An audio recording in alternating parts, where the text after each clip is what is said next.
In this video, we are going to talk about the factors that are responsible for regulating population, and we are going to talk about the population regulation itself. In the previous video, we have mentioned what population is, and we said that it is the number of individuals that are inhabiting a particular area in a given time. And we say that population is capable of growing. The growth of population is the increase in number or decrease in number of a particular population at a particular time, which means we can say that it is the change per unit time, change in the number of individuals per unit time that is inhabiting a particular area. And we said that basically there are two models that explain the growth. There are two growth models, and the first one is the exponential model, and the second one is the what is the logistic model. Model. And we said that if you plot a graph of an exponential model, you are going to be having what? You are going to having a J shaped, right? And if you plot a graph of a logistic model, you are going to be having an S shaped, right? And we said that a logistic model, it oscillates around a particular stuff that we refer to as the carrying capacity, this particular capacity, which is the maximum population that a particular area can inhabit. That's what we refer to as carrying capacity. And I cite different examples to explain to you what carrying capacity is.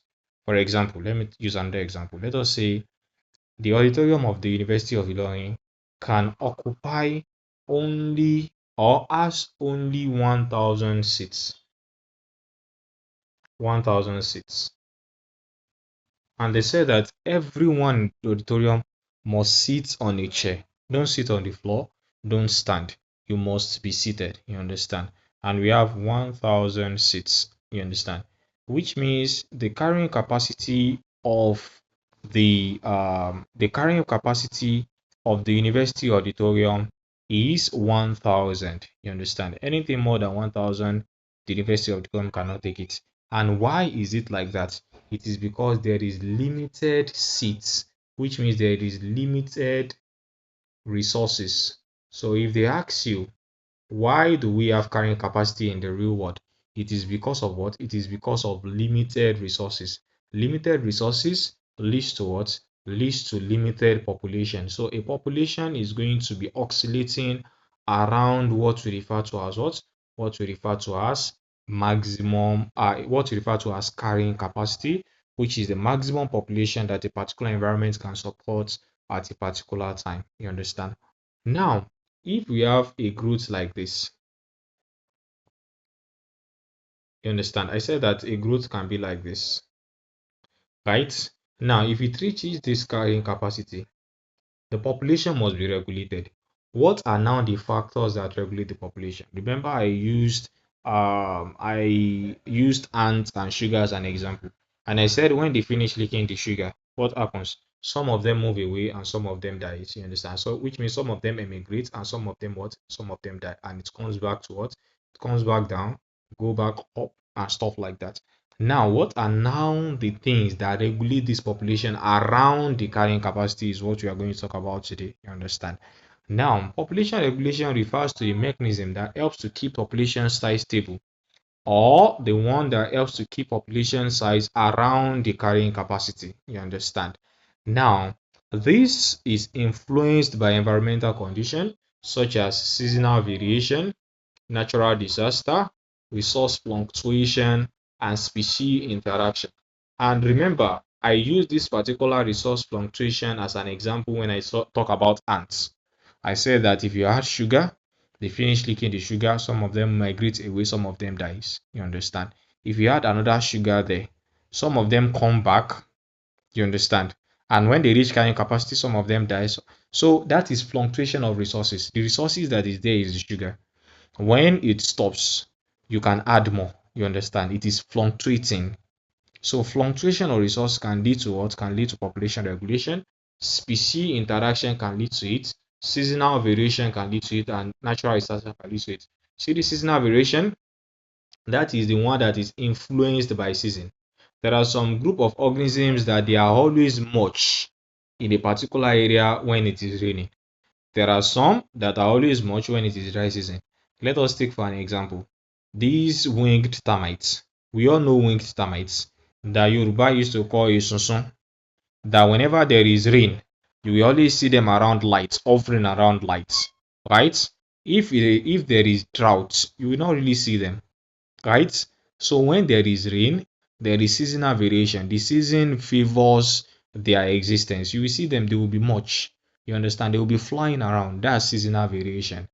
Natural disaster. Natural disaster can lead to what? Can lead to decrease. For example, earthquake. Earthquake can lead to death of many people, can lead to death of many animals, and this can lead to what? Regulating of what? Regulating of population. Resource fluctuation, I've already mentioned that, and species interaction, I'm going to explain that very soon. Now, we now have two types of factor that is influencing population regulation. What are these factors? These are density dependent factor and density independent factor.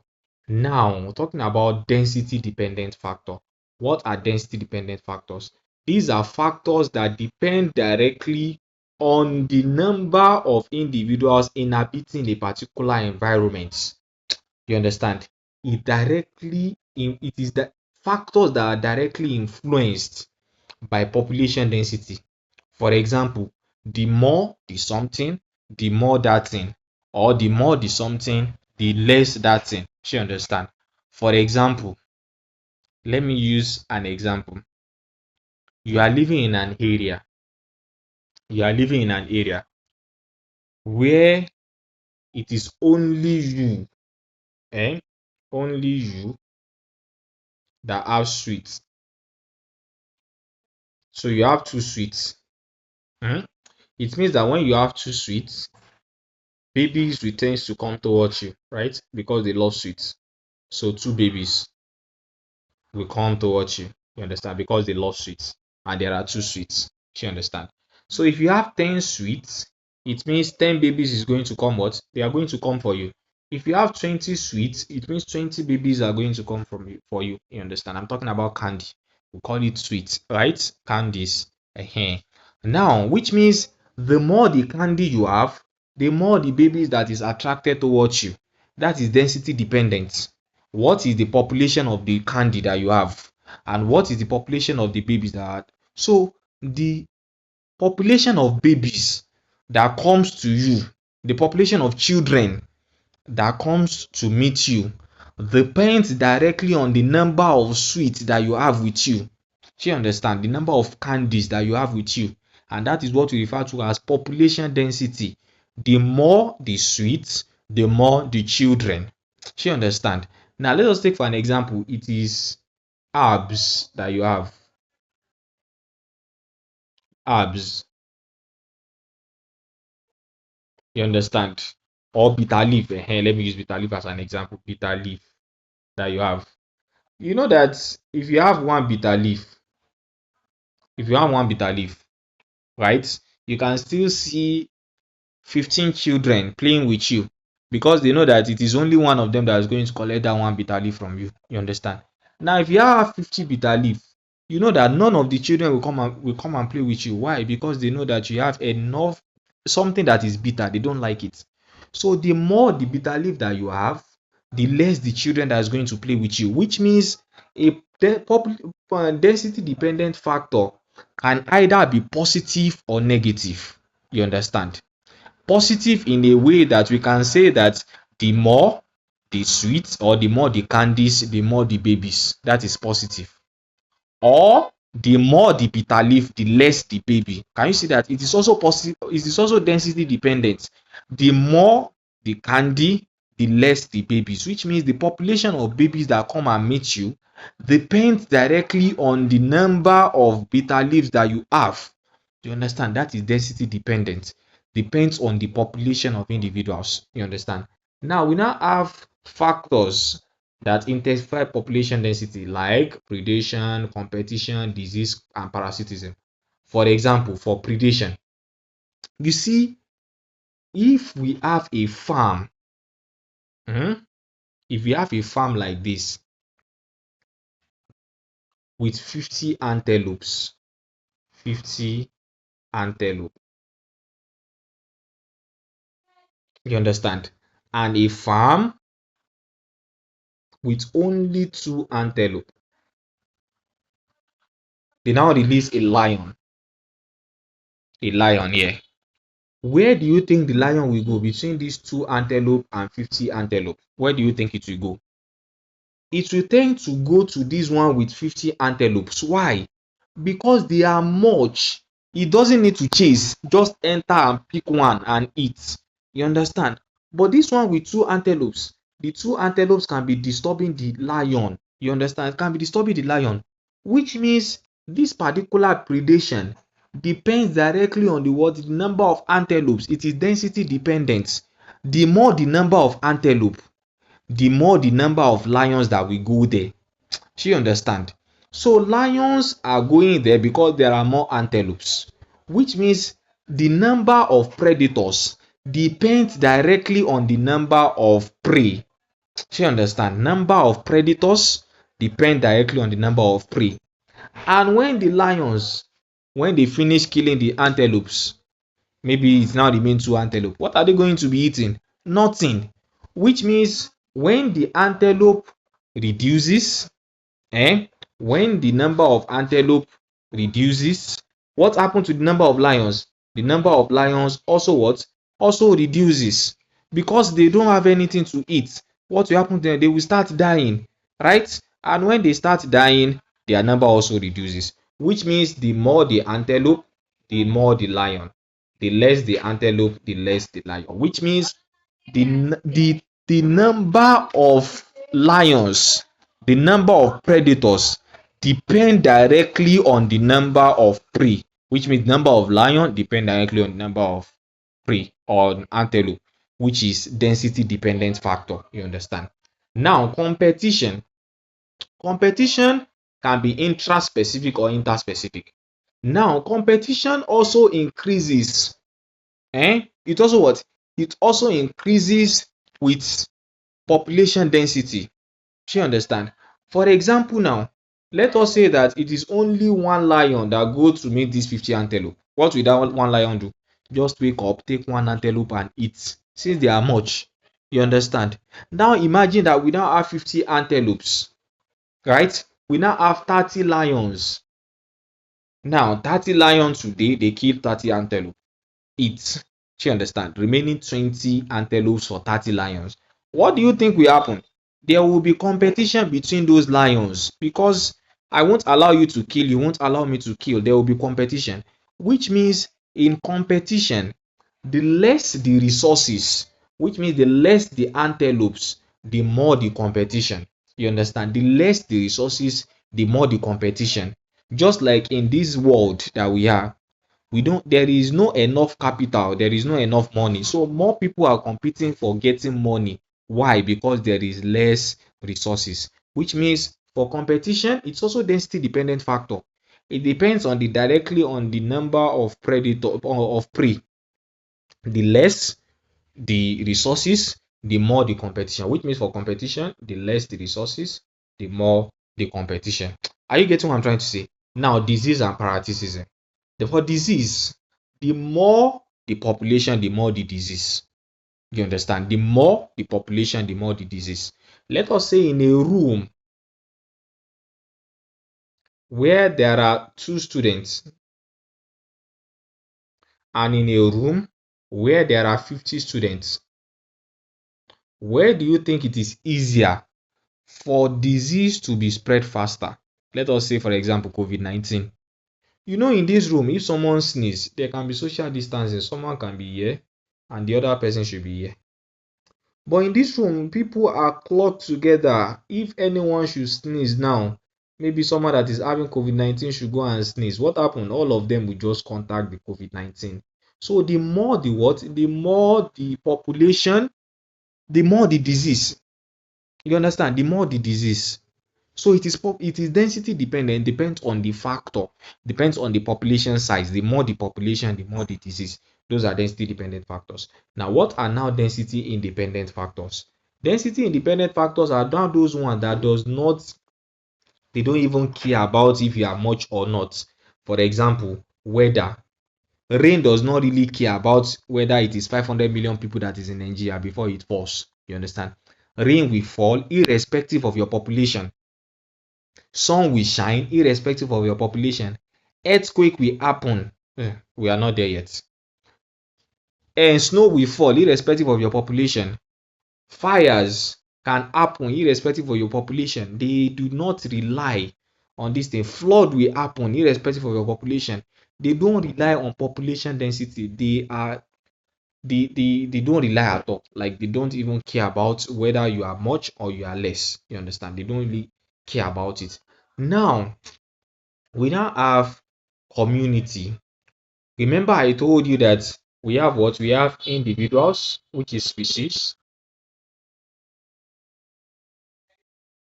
That is species, right? I now said assemblage of species give what? Give population. Assemblage of population give what? Give community. So community is now the assemblage of what? Is now the assemblage of population of different species within an environment. You understand? We have in this particular environment, we have human, we have goats, we have chicken, we have birds, we have cows, we have sheep. Can you see that all of them are different species? Now see all of them living together. That is what we refer to as community. You understand? Now this community can either be plant community, which is group of plant species that coexist in a specific area, can be animal community, which is like the one that I just mentioned now, and can be microbial community, like group of microbes, can be Pseudomonas aeruginosa, can be with Mycobacterium tuberculosis, with Klebsiella pneumoniae, wheat. You understand? All of them inside one petri dish. It can become a microbial community. You understand? Now, we also have examples like pond community, forest community, lake community. Now, what are the features of biotic community? It is composed of multiple populations that I've mentioned. It exhibits interdependence. It can vary in size, shows direct and indirect interaction, and species varies in abundance. Now, what is the concept of interdependence? Interdependence means that we depend on each other. In biotic community, there must be an interdependence. We must depend on each other. One person will be depending on another. For example, we say we have plant community, animal community, and microbial community. You see, plants, this plant that is here depends on this animal, which is bee, for it to reproduce. Do you understand? It depends on this animal for it to reproduce. Can you see that it is all of them are interdependent? Do you understand? Look at this one too. Seed dispersal. This one depend on wind. This one depend on water. This one depend on animals. This one depend on bursting. Everything are interdependent, all of them. So just like these plants depend on this animal to transmit its pollen grain from one anther to another stigma, this animal also depend on this plant to get a nectar to eat. So both of them are what? Both of them are depending on each other. Bee depends on plants.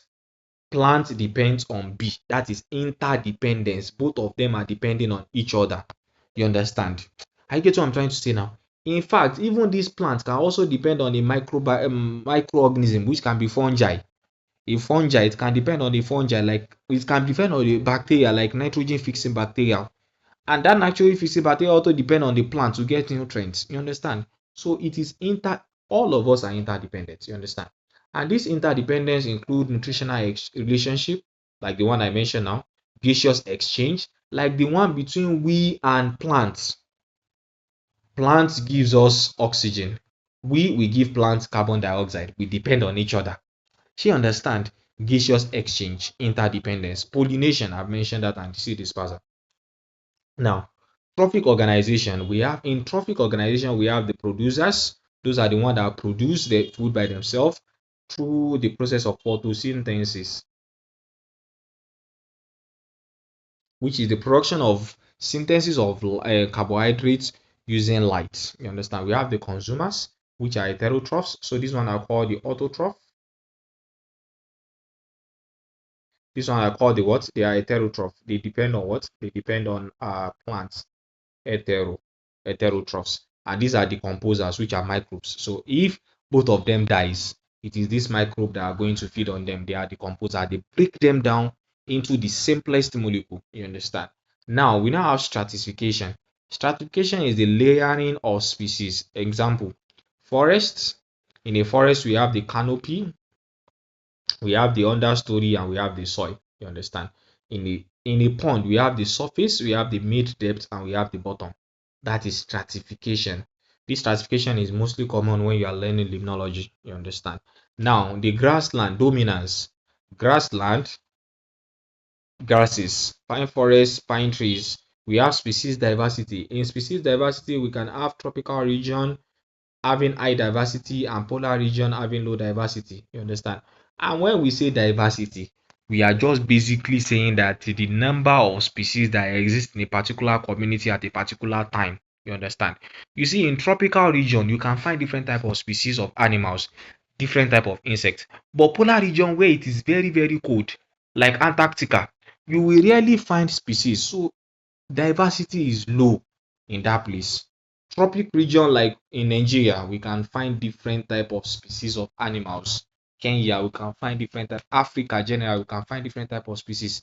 But when we are talking about the polar region, we can find less amounts of species. Now, talking about the community interaction, we have the intraspecific and the interspecific. Intraspecific interaction is within the species. Humans relating with humans, plants relating with same plants of the same species, goats relating with goats, sharks relating with sharks, camel relating with camels. But interspecific species, an interspecific interaction is like goat relating with sheep, woman relating with cows. You understand? That is interspecific interaction. And that's why I said that intraspecific interaction is the interaction occurring among individual of the same species. Like this one. What are the example of interspecific interaction? We have the mating behavior, we have the parental care, family and group formation, altruism, community communication system, and social organization, which is dominance hierarchy. You understand? And we have competitive interaction like dominance and subordinate relationship, like the one that exists between lions, leadership and conflicts, and territoriality. We are still going to talk about territoriality more. We now have interspecific interaction. Those are the ones within organism of different species. We have the positive to positive interaction, right? That is mutualism, plus and plus. Both of them are benefiting. Example, lichen, which is fungus and algae. We have the mycorrhiza, which is plant roots and fungi, right? We have the sucellulate and hydra. We have nitrogen fixing bacteria. We have termites and trichonifer. We have ruminants and microbes, and we have pollinator and plants. We have the photocooperation, like the one between rhinoceros and oxpecker, the one between plover and crocodiles that helps the crocodile to pick the teeth, even the one between hermit crab and sea animal, the one between cow and cattle egrets too. We have the commensalism where one species benefits while the other one is unaffected. That is plus and zero. You understand? Shark and remora, epiphyte on the tree, whale and barnacle. We have the scavengers. Those are the ones that feed on dead organisms. You understand? We have the predation, which I'm going to talk about in the next video. So in the next video, we are going to be talking about the intraspecific interaction and the interspecific interaction. See the next video. Thank you and God bless you.